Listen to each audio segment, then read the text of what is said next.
J'ai un problème d'écho. Bonjour à toutes et à tous. Voilà, ça va être bon pour maintenant. Bienvenue dans cette table ronde mathématiques et environnement, donc de ce forum Emploi Maths. Je m'appelle Antoine Rousseau, je suis chercheur à l'INRIA, un institut de recherche en mathématiques et en informatique à Montpellier. Et j'ai le plaisir aujourd'hui d'animer cette table ronde à laquelle vont participer donc quatre collègues. Shafika Chetaoui, donc Shafika est Chief Data Officer au groupe Suez. Donc c'est quelqu'un qui est à la fois docteur et ingénieur et qui, elle nous le dira tout à l'heure, gère tout ce qui est data au sein du groupe Suez. Nous avons Aurore Dupré. Aurore est également docteur et ingénieur. Elle travaille en tant qu'ingénieure recherche et développement pour la prévision au sein de l'entreprise EDF Store and Forecast, qui est une start-up, je crois qu'on peut dire ça comme ça, ou une petite entreprise en tout cas créée récemment dont elle nous parlera aussi tout à l'heure. Nous avons Valérie Mombé, qui est professeure de mathématiques appliquées et dont la spécialité est plutôt la statistique, et qui est professeure à l'université de Rennes 1.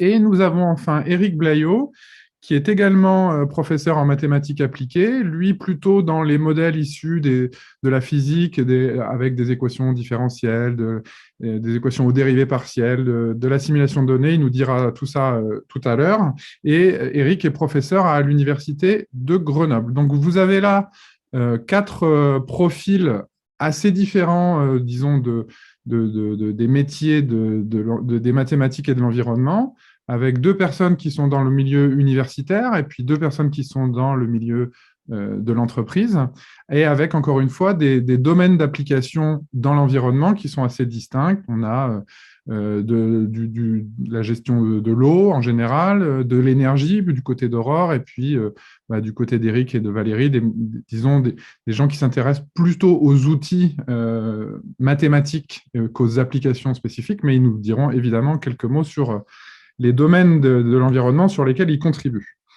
Voilà, donc sans plus attendre, je vais leur passer la parole. Donc je vous rappelle que vous pouvez poser des questions par l'intermédiaire de l'interface et que je me ferai le témoin de ces questions auprès de nos invités, donc je les reformulerai. Pour l'instant, nous avons, je le signale, nous avons une cinquantaine de personnes qui sont connectées. Le chiffre continue à grandir.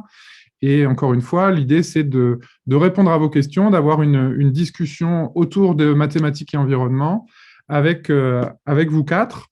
Et je précise une dernière chose, c'est que nous terminerons cette visioconférence autour de 10h20. Donc, nous avons encore 3 gros quarts d'heure à passer ensemble. Voilà. Donc, je passe tout de suite la parole à Shafika Chetaoui, donc encore une fois, qui est Chief Data Officer au groupe Suez. Shafika ? Bonjour à tous, vous m'entendez?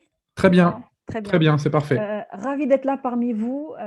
J'ai prévu quelques petites slides de présentation un peu, ça vous permet un peu de savoir un peu qui est Suez et qu'est-ce qu'on fait en data. Antoine, si tu peux me dire si tu vois l'écran. C'est bon. Parfait, je vais le mettre en plein écran. Alors, Suez, je pense que vous connaissez ce groupe. Vous êtes certainement client de Suez si vous regardez votre facture d'eau. Donc, Suez est un groupe qui compte 90 000 employés et qui est présent un peu partout dans le monde, donc les 5 continents. On est un groupe qui gérons la distribution de l'eau, la collecte d'eau usée, tout ce qui est collecte de déchets et recyclage, et même aussi l'impact CO2 sur l'air et en tout cas toute la gestion de Air Climate. Si on parle de data, la data a toujours existé dans un groupe comme Suez. Comme vous voyez, on a des capteurs partout, donc on génère de la donnée un peu partout, une grosse volumétrie. L'idée d'être une société data-driven, c'est rendre cette donnée accessible, de qualité et surtout prendre la décision dessus. Aujourd'hui, chez Suez, on a 3 piliers auxquels la data contribue. Et vous pouvez trouver ces piliers-là dans la plupart des groupes, je pense. Le premier qui est améliorer la satisfaction client.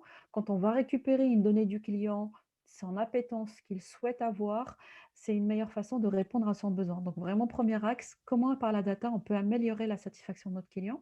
Deuxième axe qui est clé dans les groupes, c'est comment on améliore notre performance. Nous, on appelle comment on augmente nos opérateurs. c'est-à-dire comment, grâce à une donnée, je permets à mon opérateur dans une usine de prendre de meilleures décisions. Et enfin, le Graal ou la cerise sur le gâteau, je dirais, c'est comment on développe de nouvelles offres grâce à la donnée. Par exemple, nous, chez Suez, on gère l'eau et le déchet et on peut, grâce à la donnée, se dire comment je peux développer des applications de coaching du citoyen pour comment il consomme mieux l'eau. Donc, ça n'a rien à voir avec notre service, mais grâce à la donnée, on peut aller au-delà. C'est ce qu'on appelle New Business Models. Heu, pour vous dire un peu comment on fait cette transformation data chez Suez, on se base sur 4 piliers. Je vais essayer de ne pas rentrer dans le détail, mais vraiment macro. Souvent, quand on parle de data et on parle de transformation data, on parle de systèmes d'information, les bases de données, les systèmes dans lesquels on va mettre la donnée et la donnée va être accessible. Certes, c'est un pilier important, il faudrait avoir des bases de données et des systèmes qui permettent à une société de gérer sa donnée, mais ce n'est pas suffisant. Il faut aussi ce qu'on appelle le deuxième axe que vous voyez ici, la data gouvernance. Il faut des gens qui gèrent cette donnée-là.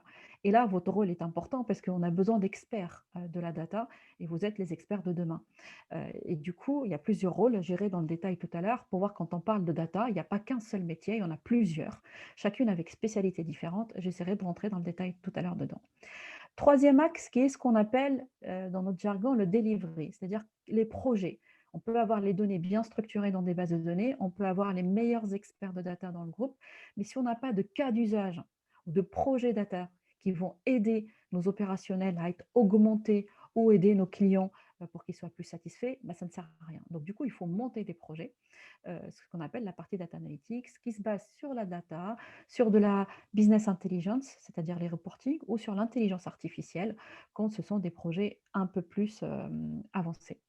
Et enfin, un axe extrêmement important dans les sociétés et ce qui s'appelle la data culture. C'est un axe où beaucoup de sociétés ont raté leur transformation data parce qu'ils n'ont pas mis l'humain au centre. Ils n'ont pas pris le temps de former toutes les personnes du groupe. Quand je parle toutes les personnes, ça peut être le CEO, ça peut être les RH, ça peut être les financiers, ça peut être tout le monde, de l'importance de la donnée et que la donnée est un actif de la société, quelque chose sur lequel on se base. Il ne suffit pas d'avoir des experts de la data qui font ces projets, il faut que tout le monde soit conscient qu'on est dans un monde qui bouge. Les concurrents des grosses sociétés sont des petites startups très agiles qui sont data-driven, c'est-à-dire qui utilisent la donnée tous les jours pour développer les produits. Et les grands groupes doivent se transformer et utiliser plus leurs données parce qu'ils ont un historique beaucoup plus fort pour rester sur le marché des leaders. Comme je vous ai promis, je rentrerai dans la partie data gouvernance pour vous expliquer les rôles. Donc, ce sont des rôles que nous, on a définis chez Suez, mais j'étais chez L'Oréal avant et on a défini à peu près la même chose. Donc, c'est vraiment des choses qui sont à peu près les mêmes dans les grands groupes. Après, il y en a qui privilégient des profils plutôt que d'autres, changent les termes, mais grosso modo, c'est les mêmes. Donc, on a le fameux Chief Data Officer, qui est mon rôle aujourd'hui, qui je considère c'est un rôle de chef d'orchestre. Alors, pour répondre à la question d'Antoine, est-ce que je mets encore la main dans le cambouis? Non, non, je ne mets plus la main dans le cambouis aujourd'hui. Il fut un temps où j'ai mis les mains dans le cambouis, où j'ai développé, où je faisais du code. Maintenant, je suis plutôt un chef d'orchestre parce qu'en fait, pour faire une transformation data, comme je disais tout à l'heure, il y a plusieurs acteurs qui doivent travailler sur cette transformation-là.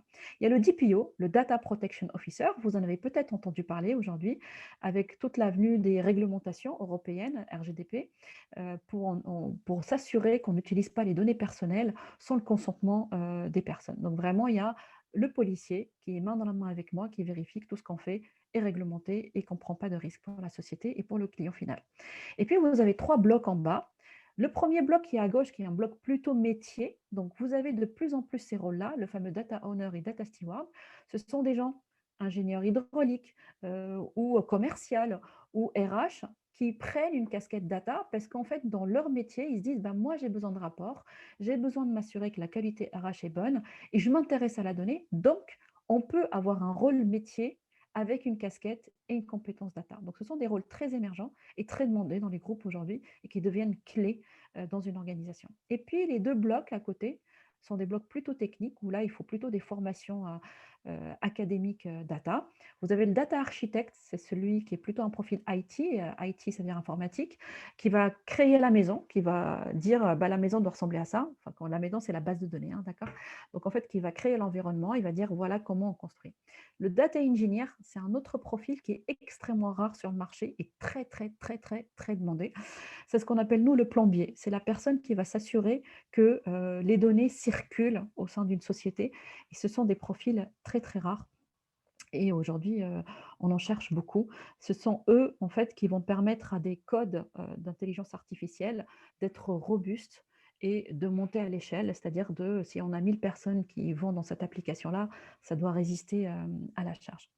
Et puis, des profils que vous connaissez certainement un peu plus, on en a beaucoup entendu parler les 5 dernières années. Le data visualisation, c'est celui qui va faire parler la donnée, qui va faire des dashboards, des graphes pour faire parler, des camemberts, des histogrammes, pour qu'on arrive à mieux comprendre les corrélations entre les données. Et puis le data scientist, le data miner, c'est celui qui va faire des modèles prédictifs, qui va faire de l'intelligence artificielle, de vision assistée par ordinateur, la computer vision, un peu plus développée. Donc, comme vous voyez, il n'y a pas qu'un rôle, il n'y a pas que le data scientist, on entend beaucoup parler, il est clé, mais il n'est pas suffisant. Il y a plusieurs d'autres rôles et toute organisation qui veut se transformer doit se munir de ces rôles-là qui, eux, travaillent ensemble sous l'influence de ce chef d'orchestre qui est le data officer. Merci beaucoup. Merci, Shafika. Est-ce que oui, vas-y, termine ces 3 slides, pardon. Voilà, j'avais juste ce Oui, slide-là, le vas-y. dernier, pour vous montrer un exemple concret de ce qu'on fait chez Suez. Et j'ai pris 3 exemples très variés en complexité. Le premier, c'est autour ce qu'on appelle la computer vision, donc vision assistée par ordinateur. Et ce qu'on a fait, quelque chose d'extrêmement simple, mais qui marche aujourd'hui, qui est bien utilisé dans nos usines au UK. Quand on reçoit du déchet dans nos incinérateurs, vous savez, le camion poubelle, il arrive et on a une caméra au-dessus. Et parfois, on a des objets indésirables. Ça peut être un matelas, ça peut être un moteur de voiture, ça peut être une bombe à gaz. Donc, nos citoyens, ils ont beaucoup d'idées pour jeter des choses comme ça dans les poubelles. Et en fait, il ne faut pas que ces objets-là rentrent dans les usines parce que s'ils rentrent, ça peut causer des dégâts. Et du coup, on a un opérateur devant 5 écrans qui, lui, détecté, doit appuyer sur un bouton quand il voit quelque chose. Parfois, il ne voit pas. Imaginez-vous devant 5 écrans avec des poubelles qui arrivent toute la journée, c'est compliqué. Donc, nous, ce qu'on a mis, quelque chose de très simple. Sur la caméra, on a mis un algorithme de computer vision qui permet de détecter ces objets-là. C'est le petit carré rouge que vous voyez là, c'est un matelas d'ailleurs. On ne voit pas très bien, mais c'est un matelas. Et du coup, il permet à l'opérateur de l'alerter si jamais il y a quelque chose. Il ne prendra pas la décision à sa place. C'est l'opérateur à la fin qui dit « Oui, monsieur Computer Vision, tu as raison ou pas », mais en tout cas, c'est une aide qu'on apporte à nos opérateurs. Ça, c'est un exemple de quelque chose d'un peu poussé. Après, vous avez des exemples très simples. La time series, c'est je prends des données à la seconde et je les analyse. Là, pour faire ce qu'on appelle la predictive maintenance, c'est-à-dire comment j'arrive à détecter quand dans mon réseau d'eau, vous savez qu'ils sont enfouis dans nos rues, comment je peux détecter qu'il y a un bruit bizarre qui peut peut-être me dire que mon réseau ne marche pas très bien pour pouvoir travailler sur la pression de l'eau dedans et éviter que ça casse et d'éviter les dégâts qu'on a sur nos rues. Et enfin, un dernier cas qui est un peu ce que j'appelais tout à l'heure les nouveaux business models. Avec le Covid, vu que nous, on récupère l'eau usée, on a mis en place une application qui permet de détecter le SARS dessus pour pouvoir alerter les collectivités si jamais on sent qu'il y a un cluster qui va venir. Voilà des exemples du plus simple au plus compliqué. La data, elle est au centre de nos activités et la data, elle est là pour augmenter nos équipes et nous permettre d'être plus performants. Merci beaucoup et désolé pour la coupure tout à l'heure.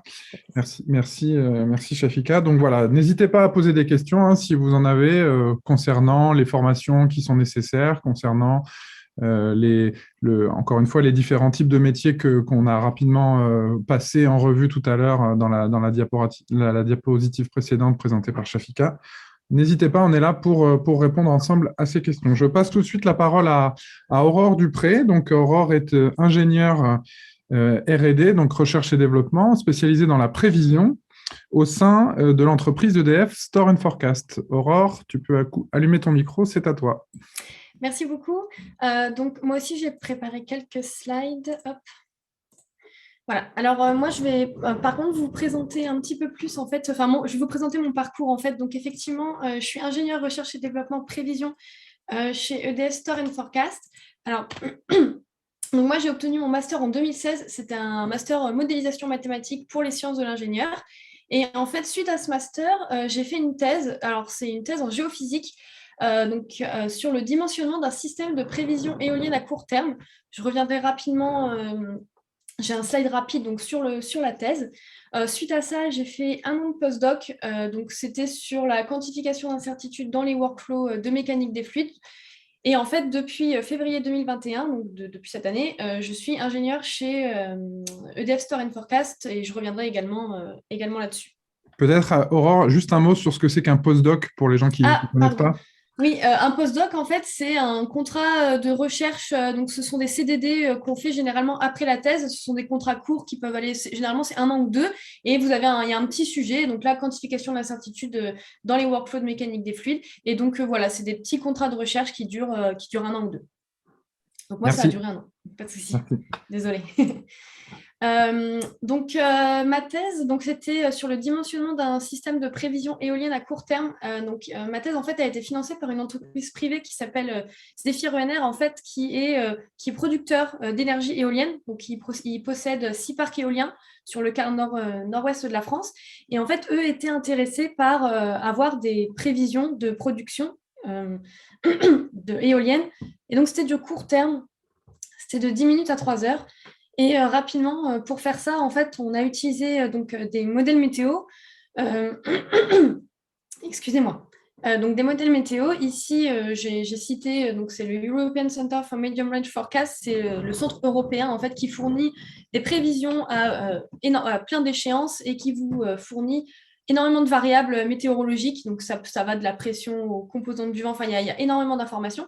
Et en fait, on utilise ces prévisions de modèles qui sont générées sur des grilles relativement larges. On utilise également des mesures sur site, donc qui sont prises directement au niveau des éoliennes. Et à partir de ces deux données, on utilise ce qu'on appelle des modèles de réduction d'échelle, donc qui permettent de passer à cette maille grossière qui est au niveau modèle, au niveau local et qui nous donne des prévisions sur le site. Donc ça, c'est un petit peu ce qui m'a amené, en fait, la thèse, c'est ce qui m'a amené vraiment dans l'environnement, parce que moi, ma formation, c'était un master en mathématiques qui était modélisation mathématique, donc c'était assez général. J'avais pas du tout j'avais pas une formation dédiée sur l'environnement, mais en fait, c'est avec la thèse que j'ai pu rentrer un petit peu dans le domaine de l'énergie. Et donc, depuis cette année, je travaille comme ingénieure chez EDF et en fait, c'est très proche de ce que je faisais pendant la thèse. Donc, rapidement, EDF Store and Forecast, en fait, c'est récent, mais pas forcément très récent. Enfin, ça date de 2014. Et en fait, à l'heure d'aujourd'hui, on est environ une cinquantaine d'employés. Et c'est une filiale du groupe EDF. Et en fait, c'est une entreprise qui va développer et commercialiser des solutions pour les énergies renouvelables. En particulier, on va fournir ce qu'on appelle des EMS. Alors, des EMS, en fait, on fournit des batteries. Et les EMS, ce sont des logiciels qui permettent de gérer, en fait, ces batteries. Donc, nos clients, ça va être des producteurs. Et en fait, pour pouvoir faire fonctionner ces EMS, on a besoin de prévision parce qu'il faut que la batterie, de manière intelligente, en fait, elle puisse savoir quand est-ce qu'elle a besoin de stocker l'énergie qui est produite, quand est-ce qu'elle a besoin de libérer l'énergie. Et donc, dans ce cadre-là, on va avoir besoin de prévision. Alors, chez EDF Store and Forecast, il y a plusieurs équipes. Comme l'a dit Shafika, on a aussi une équipe IT qui est vraiment là pour gérer les données parce qu'on va récupérer des données en temps réel de nos EMS, donc des mesures, etc. Donc, il y a vraiment toute une équipe qui permet de gérer la base de données. On va avoir des équipes de développement qui viennent en support des autres équipes pour pouvoir nous aider à développer nos logiciels. Il va y avoir une équipe, ce qu'on appelle une équipe stockage, qui est vraiment dédiée au fonctionnement et à la mise en place des EMS. Et ensuite, il y a l'équipe prévision, donc c'est l'équipe dans laquelle moi je travaille, qui a pour but en fait de fournir des prévisions de production, alors éoliennes et solaires. Chez EDF Store and Forecast, on gère à la fois l'éolien et le solaire. Alors, dans mon travail, un petit peu plus précisément, il va y avoir deux grands aspects. Il va y avoir un aspect opérationnel qui va être vraiment la fourniture de la prévision. Donc, on a un engagement auprès de nos clients qui est de fournir des prévisions chaque jour à des heures données. Et donc, il faut que toute notre infrastructure fonctionne tout le temps. On ne peut pas se permettre un jour d'avoir un problème et de ne pas avoir nos prévisions. Donc, il faut vraiment qu'il y ait un monitoring pour empêcher la rupture de service. Dans le même temps, on va avoir de manière régulière de nouveaux sites qui arrivent. Donc, on a besoin de faire ce qu'on appelle une calibration, donc c'est-à-dire de préparer nos modèles existants, de les entraîner pour qu'ils puissent fournir des prévisions sur ces nouveaux sites. Et ensuite, il y a tout un aspect R&D qui, bien sûr, va être l'amélioration des modèles de prévision parce que ce qui est intéressant, c'est toujours, enfin, bien sûr, d'avoir les prévisions les plus fiables possibles. Hein. On sait bien que les prévisions qu'on fournit ne sont jamais fiables à 100%. Il y a toujours une part d'erreur dans les prévisions. Et donc, tout cet aspect R&D, ça va vraiment, ça a vraiment pour but de diminuer l'erreur de nos prévisions et de fournir des prévisions qui sont avec des erreurs les plus limitées. Donc voilà, c'était présentation rapide de mon parcours et de ce que je fais aujourd'hui et de ce qu'on fait rapidement chez EDF Store and Forecast. Super, merci beaucoup. Mais je crois que c'est très bien parce que ça illustre bien le type de formation qu'on peut faire et quel métier appliquer derrière. Donc, c'est exactement, je pense, ce qui est attendu par les étudiants. Merci beaucoup, Aurore. Merci. Je passe donc là. Je précise que je note bien les questions qui sont posées sur la plateforme et que je les poserai ensuite aux interlocuteurs, mais on commence par un tour complet. Et donc, je passe tout de suite la parole à Valérie Mombet, donc, qui est professeure de statistique à l'Université de Rennes 1. Bonjour à tous. Moi, je n'ai pas préparé de transparent. Je vais faire une toute petite présentation. Donc, bon, je suis un peu plus âgée que les deux autres personnes, mais en termes de formation, j'ai aussi une formation générale en maths, plutôt analyse numérique mécanique. Et puis après, j'ai fait des statistiques. J'ai fait ma thèse à l'IFREMER à Brest, qui est le centre de recherche pour l'exploitation et de la mer. Et à la suite de ça, je me suis intéressée beaucoup à des problèmes liés aussi à la météo, un peu comme Aurore en a parlé chez EDF. Alors, le genre de maths que je fais, c'est quoi? Ce que j'aime, moi, dans les maths, c'est utiliser les maths pour répondre à des questions concrètes d'utilisateurs. Et ce qui est rigolo avec les stats, c'est qu'on peut jouer à… Enfin, d'abord, on va chercher à comprendre les questions que les gens nous posent. Alors, ça peut être des gens qui font de l'électricité, mais ça peut être des médecins qui s'intéressent aux allergies liées au pollen, ça peut être des gens qui s'intéressent à la pollution, etc. On va essayer de comprendre ce qu'ils veulent, leur proposer des outils, donc des petits modèles ou des outils opérationnels qui vont répondre à leurs questions. Et puis ensuite, il va falloir aussi leur expliquer comment ça marche pour qu'eux-mêmes s'approprient les outils et puissent les utiliser. Donc, à la fois, il y a un côté recherche, découverte des problèmes, de trouver des astuces pour répondre aux questions, et puis un côté pédagogique parce qu'il faut leur faire comprendre aux gens ce qu'on a fait pour qu'ils puissent se les approprier. Donc, sur quel genre d'application je travaille? Des applications qui ressemblent à ce qu'a fait Aurore, mais plutôt sur du long terme pour le coup. Donc, j'ai travaillé par exemple avec des Grecs sur la création de générateurs de conditions météo, des générateurs aléatoires pour faire du dimensionnement de plateformes de désalinisation de l'eau de mer. Donc, on voulait savoir un peu combien d'éoliennes il fallait mettre, combien de panneaux photovoltaïques pour que les gens puissent avoir de l'eau douce sur des périodes assez longues. Je travaille avec des gens de l'IFREMER encore, donc ce centre de recherche sur la mer, et puis de l'Argentine sur le changement climatique. Donc, ce qu'on fait, c'est qu'on construit des modèles statistiques qui apprennent les relations entre les gros modèles climatiques qui donnent du climat sur tout le globe et puis ce qui se passe localement, par exemple au port de Brest. Et puis, une fois qu'on a pris ces modèles-là, on va l'appliquer sur des modèles climatiques du futur pour voir comment ça va se passer localement dans le futur. Et puis peut-être pour finir, je travaille aussi par exemple avec une petite entreprise qui vient de développer des capteurs pour mesurer les pollens dans l'air. Et là, je collabore avec eux dans le cadre d'une thèse CIFRE. Donc, il y a un étudiant qui est en thèse, qui fait sa thèse un petit peu à la fac, beaucoup dans l'entreprise, et qui développe des modèles statistiques pour faire le lien entre la météo, l'information apportée par le capteur et la prédiction, les pollens dans l'air pour faire de la prédiction pour que les gens allergiques puissent être prévenus le plus tôt possible que des pollens soient en train d'arriver, qu'ils puissent prendre leur traitement avant de tomber malade. Voilà, j'en dis pas plus, vous aurez l'occasion de poser des questions après, ça vous donne un petit peu une idée des choses qu'on peut faire avec des maths et en particulier avec les statistiques. Merci beaucoup Valérie. Et donc on termine ce tour de table avec Éric Blaillot, donc, qui est professeur de mathématiques également appliquées à l'Université de Grenoble. Éric, c'est à toi. Eh ben, merci Antoine, ouais, bonjour à tous. Oui, donc j'ai un petit peu le même profil hein, que Valérie. Donc moi, si je reviens sur ma formation, j'ai aussi une formation donc, de maths appli. Après, donc, je suis allé faire une thèse et un postdoc, postdoc dont Aurore a donné la définition tout à l'heure, au sein de labos d'océanographie. En fait. Donc j'ai passé 6 ans chez des océanographes modélisateurs, donc je me suis formé un petit peu sur le tas pour développer donc, des modèles numériques de la circulation océanique, donc à peu près l'équivalent des modèles météo, mais pour l'océan.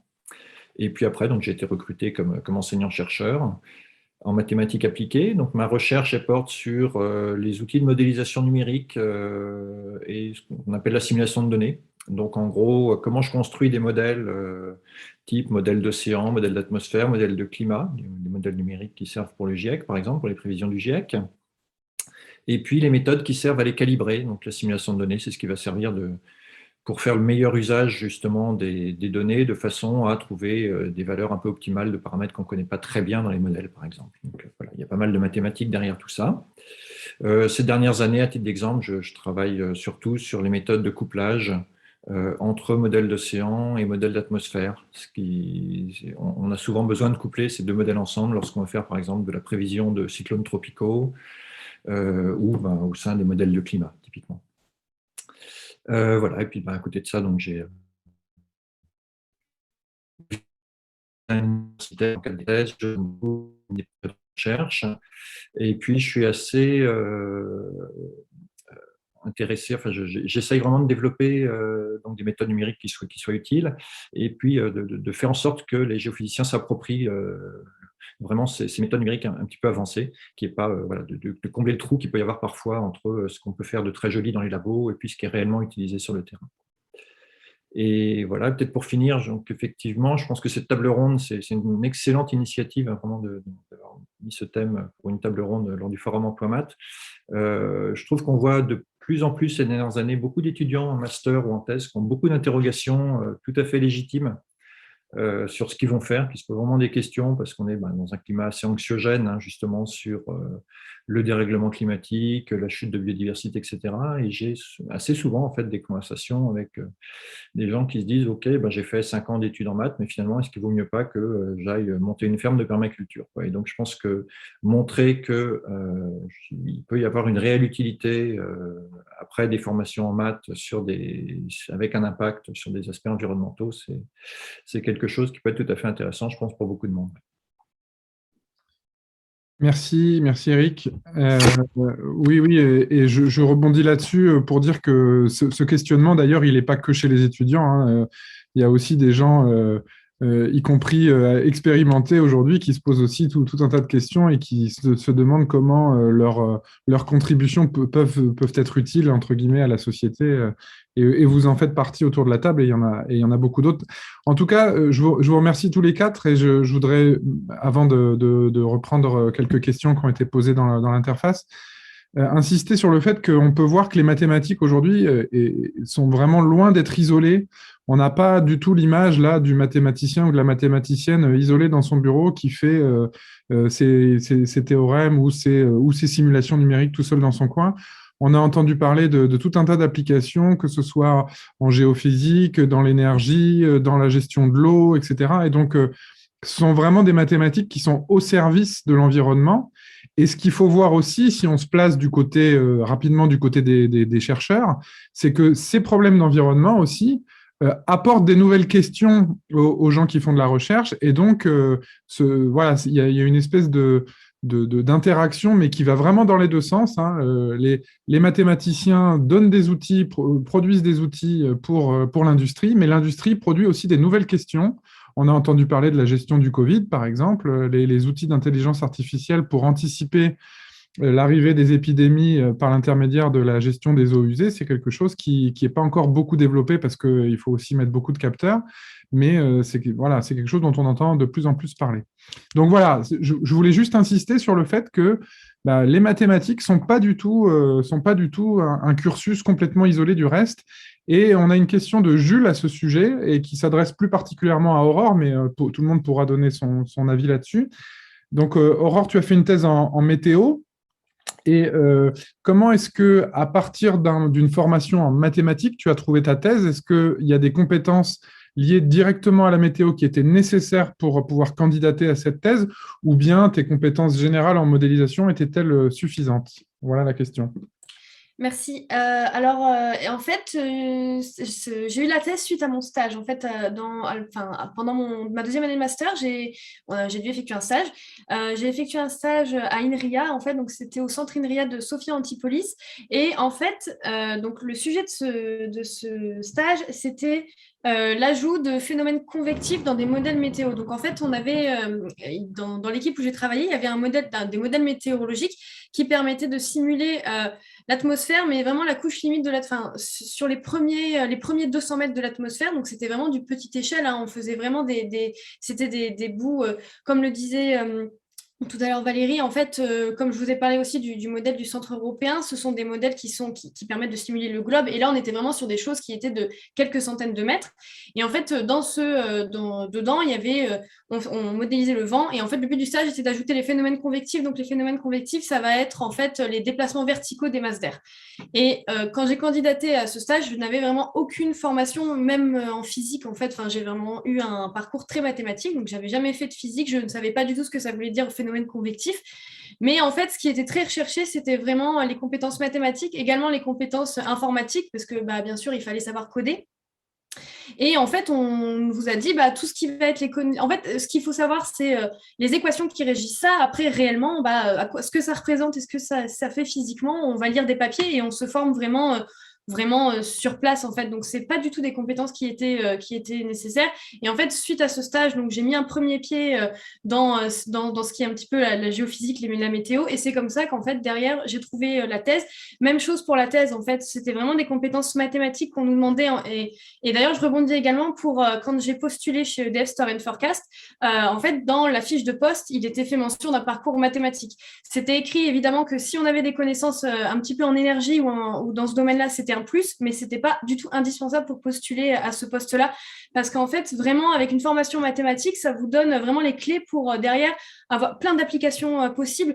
Et justement, les domaines d'application, vous les apprenez et vous vous mettez dedans, en fait, une fois que vous êtes une fois que vous êtes en poste.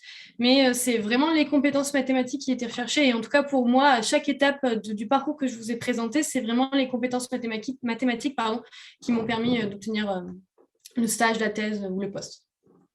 Merci Aurore. Est-ce que quelqu'un veut ajouter quelque chose là-dessus? Sinon, je passe à la question suivante. Mais en tout cas, c'était très clair.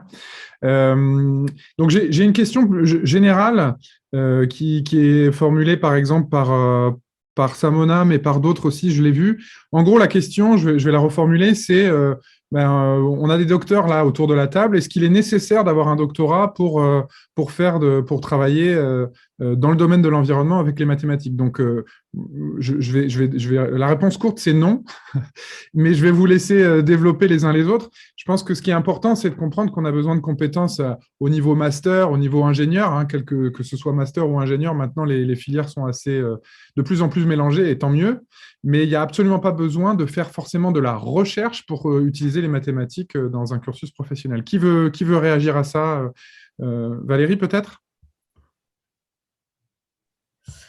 Oui, donc moi j'enseigne notamment dans des Master 2 de maths appliquées, donc avec même parfois une orientation en économétrie, par exemple.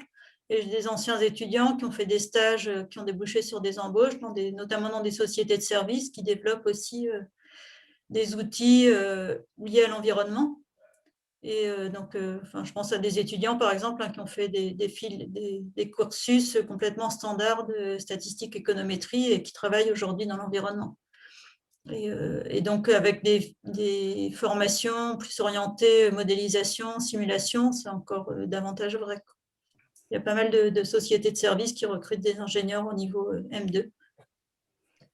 Peut-être, moi, pour faire un petit retour sur les entreprises, oui, on n'a pas besoin de faire un PhD. Moi, dans l'équipe, j'ai beaucoup plus d'ingénieurs soit école d'ingénieur, soit master, que de PhD. PhD, on est 2, je pense, dans l'équipe, hein, c'est tout.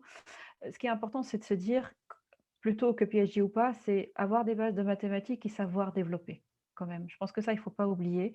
Savoir développer en Python ou en R, en tout cas savoir se débrouiller pour mettre en application la modélisation, en tout cas le modèle ou le théorème mathématique, ça c'est essentiel. Faire aujourd'hui des mathématiques pures dans les entreprises, à part faire de la recherche, donc vraiment il y a des équipes qui est Air France ou même EDF, je sais que vous avez un centre R&D très fort où ça peut servir, mais dans la plus grande des sociétés, il faut savoir coder quand même. Donc il faut allier mathématiques et quand même coder. Je pense que c'est ça qui est recherché plutôt que le doctorat. Merci. Shafika, on a une question là sur le profil, justement. Donc, en reprenant dans les 8 catégories que tu nous as montrées tout à l'heure, le fameux plombier, là, le data engineer et le data scientist, qui sont donc les deux des profils qui ont été là, qui sont mentionnés dans la question. Quel cursus typique, quelle formation il faut avoir concrètement pour pouvoir candidater sur ce type de poste chez Suez ou ailleurs? Alors, data scientist, vous commencez à avoir beaucoup de formations aujourd'hui. Polytechnique, ils ont monté toute une formation Big Data, Data Science. Il y a aussi toute la partie modélisation. Moi, j'en ai fait à Évry, il y en a, je sais, à Bordeaux. Donc, il y a plusieurs universités qui font un master Big Data et IA, ou Big Data et modélisation. Bon, ils ont des termes un peu différents. Grosso modo, c'est quoi? Ce sont des profils qui connaissent les statistiques, ça c'est obligatoire, qui connaissent ce qu'on appelle le machine learning, donc comment je fais un apprentissage, c'est de la régression logistique ou c'est des arbres de décision. Je vous donne un peu des mots-clés hein, pour que vous sachiez un peu les top des compétences. Donc c'est un mix entre des statisticiens et des développeurs Python.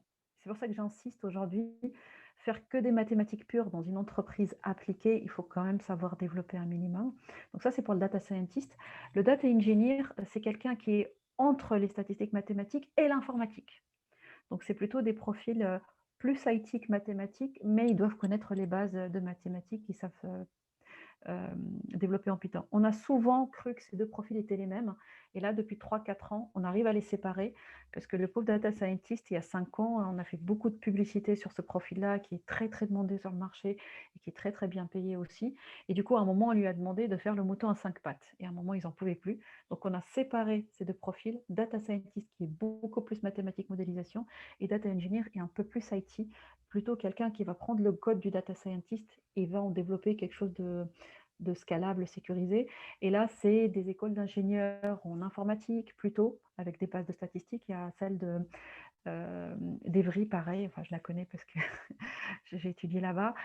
Donc, il y a beaucoup de masters aussi en data engineering qui montent, beaucoup moins que la data science, mais ça commence à monter. Il y a moins de publicité sur le data engineer aujourd'hui, et c'est pour ça qu'il y a une pénurie sur le marché aujourd'hui de ce profil-là.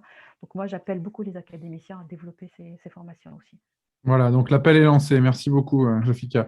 J'ai une question autour de la data, toujours, et peut-être, Eric, tu pourrais donner des premiers éléments là-dessus. Donc, une question de Christophe. Donc, quels sont les enjeux autour des capteurs dans le domaine de l'environnement? Et plus généralement, quels sont les enjeux autour de la data? Est-ce qu'aujourd'hui, la data et les algorithmes d'apprentissage ne sont pas en train de remplacer finalement les outils traditionnels de prévision qu'on a pu utiliser ces 30, 40, 50 dernières années? Je pense que les enjeux ils sont très forts, évidemment. On voit bien que grâce à la data, à l'intelligence artificielle, etc., on est capable de reproduire un certain nombre de phénomènes assez complexes de façon assez bluffante. Faut pas non plus jeter le bébé avec l'eau du bain, c'est-à-dire que ça dépend complètement des applications en fait. C'est-à-dire, par exemple, pour la météo ou l'océanographie, dès qu'on fait de la mécanique des fluides, bon, bah, derrière, on a des équations de Navier-Stokes qui sont connues depuis 200 ans, qui sont les équations que suivent les fluides. Donc, ce serait totalement ridicule de se priver de cette connaissance-là. Par contre, l'intelligence artificielle, le learning, ça va nous servir pour des aspects très spécifiques, comme par exemple, qu'est-ce qui se passe, bon, je disais que je travaille sur le couplage océan-atmosphère, il se passe des phénomènes extrêmement compliqués juste à l'interface entre l'air et la mer, sur une couche très très fine, et qu'on n'arrive pas du tout à décrire d'un point de vue physique, enfin pas du tout, j'exagère, mais qui est très compliqué à décrire d'un point de vue physique. Il y a encore beaucoup d'incertitudes sur les flux, par exemple, échangés de chaleur ou de masse échangés entre le sol et l'atmosphère. Et avoir suffisamment de données de façon à pouvoir faire de l'apprentissage, des choses comme ça, pour fiabiliser les estimations de flux qu'on pourrait faire, par exemple, ce serait super. Voilà, donc ça dépend vraiment des usages, et je pense qu'il y a plein d'usages en environnement où on n'a pas justement derrière les équations de Navier-Stokes ou des trucs aussi bien connus que ça, quoi. Donc ça va réellement dépendre, je pense, du cadre physique, mathématique qu'on a derrière. Ok, merci. Est-ce que quelqu'un veut... Oui, Valérie, non, c'est bon. Valérie, j'ai une question pour toi, justement. À titre d'exemple, dans l'exemple que tu as mentionné tout à l'heure avec ta collaboration en Grèce sur la désalinisation, si je ne dis pas de bêtises, donc il s'agissait de dimensionner des ouvrages en termes notamment d'énergie, de panneaux solaires, etc. Quelle différence tu ferais entre le travail d'un chercheur ou dans notre domaine, entre guillemets, et le travail d'un bureau d'études qui serait là pour accompagner une entreprise pour faire une installation concrète comme celle que tu as mentionnée tout à l'heure? D'accord, donc en tant que chercheur, nous, on va proposer des solutions peut-être plus originales ou moins classiques, et on va rester à un stade où on montre numériquement avec des ordinateurs que ça peut marcher. Et un bureau d'études, lui, va vraiment regarder si, d'un point de vue opérationnel, c'est réalisable. Alors nous, on imagine toujours un peu le chercheur un peu perché, un peu perdu. Alors, on n'est pas aussi perdu que ça, mais c'est vrai que des fois, on va proposer des solutions qui donnent des pistes de réflexion, qui permettent, nous, on a plus le temps, par exemple, que dans un bureau d'études, de réfléchir à différents éléments qu'on peut prendre en compte. Dans les bureaux d'études, ils ont des calendriers très serrés à tenir, et puis ils sont obligés d'aller vite vers des solutions qu'ils ont déjà en stock. Donc, nous, on a plus le temps d'explorer des nouvelles choses. Et eux, après, ils vont se les approprier et puis les remettre dans un cadre où vraiment ça sera réalisable sur une plateforme de désalinisation, par exemple. Oui, donc voilà, moi je suis tout à fait d'accord avec ce que tu viens de dire, et je pense que un des éléments essentiels dont tu as parlé, hein, c'est l'échelle de temps. Hein. Dans le privé et dans les bureaux d'études ou dans la recherche, les échelles de temps ne sont pas du tout les mêmes. Une thèse, ça se fait en 3 ans. Un projet dans un bureau d'études, ça se fait en quelques semaines. Alors après, ça dépend du projet, bien entendu, mais ce n'est pas du tout les mêmes problématiques.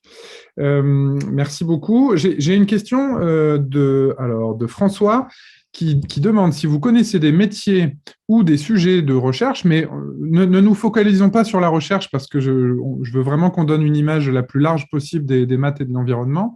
Donc, connaissez-vous des métiers qui allient à la fois la finance ou l'économie et les mathématiques autour de l'environnement? Donc, oui, Valérie?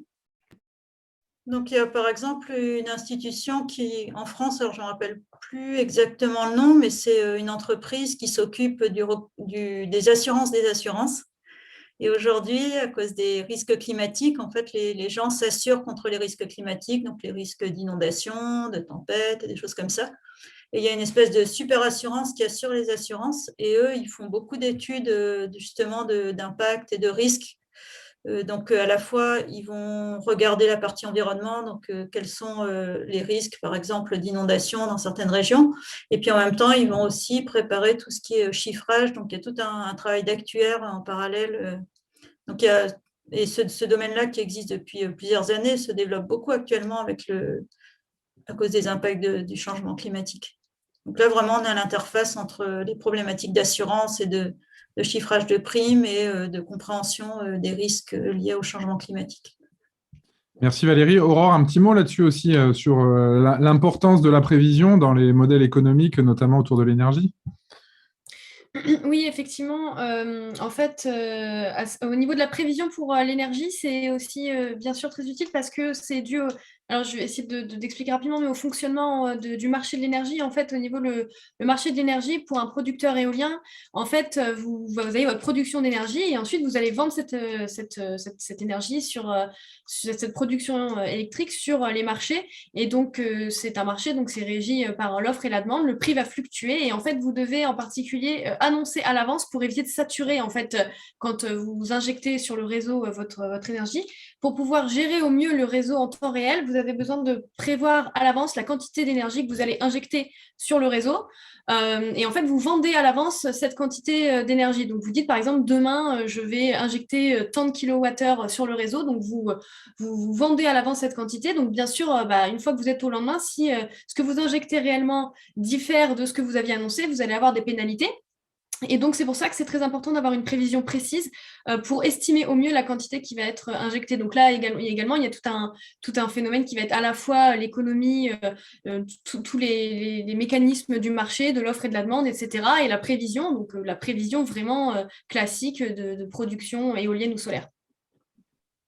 Merci beaucoup, Aurore. Oui, Valérie, tu voulais rajouter quelque Un chose? dernier petit mot, il y a tous les problèmes de santé publique aussi qui ont des dimensions économiques et qui sont très liées à l'environnement. Donc, on a parlé beaucoup de météo, mais il n'y a pas que la météo dans l'environnement. Donc, tous les problèmes liés à la santé publique, c'est souvent à cheval entre la biologie, l'économie et l'environnement. Oui, tout à fait. Bon, c'est vrai qu'on avait vraiment voulu focaliser cette table ronde autour de l'environnement au sens primaire du terme, donc vraiment l'eau, la météo, les choses, voilà, l'énergie. Mais il y a évidemment tout un domaine de santé qui est très impacté aujourd'hui par les nouvelles méthodes mathématiques. On fait beaucoup de data science, par exemple, autour des problématiques de santé. Shafika, on a dit un petit mot hein, sur la gestion du Covid, par exemple, mais les exemples sont extrêmement nombreux, avec des problématiques de gestion des données qui sont très complexes. Hein. Et moi, j'attire l'attention des jeunes qui nous écoutent sur le fait que les données, il faut aussi les produire proprement hein, pour pouvoir ensuite bien les utiliser, parce que une fois qu'on a des données qui sont mal produites, mal référencées, etc., elles sont tout simplement ingérables compte tenu des quantités qui sont impliquées.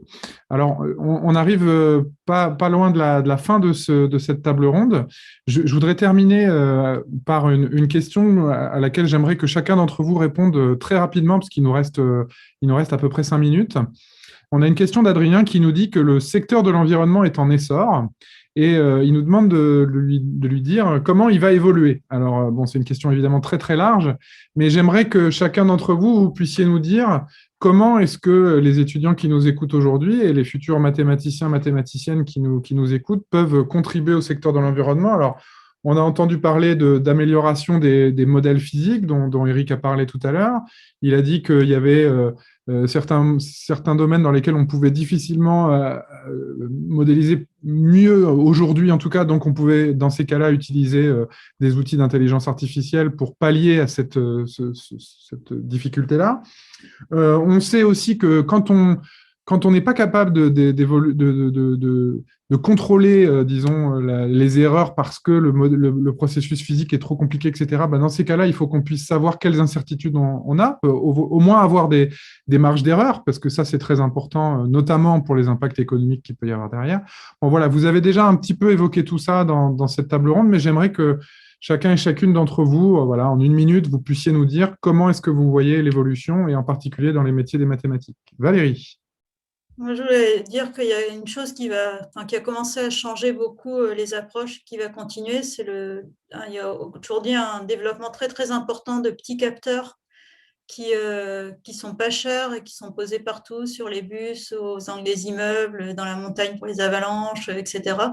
Et qui donnent beaucoup, beaucoup de données qui sont de pas très bonne qualité, mais ça va révolutionner complètement la façon dont on va appréhender notre environnement dans les années qui viennent.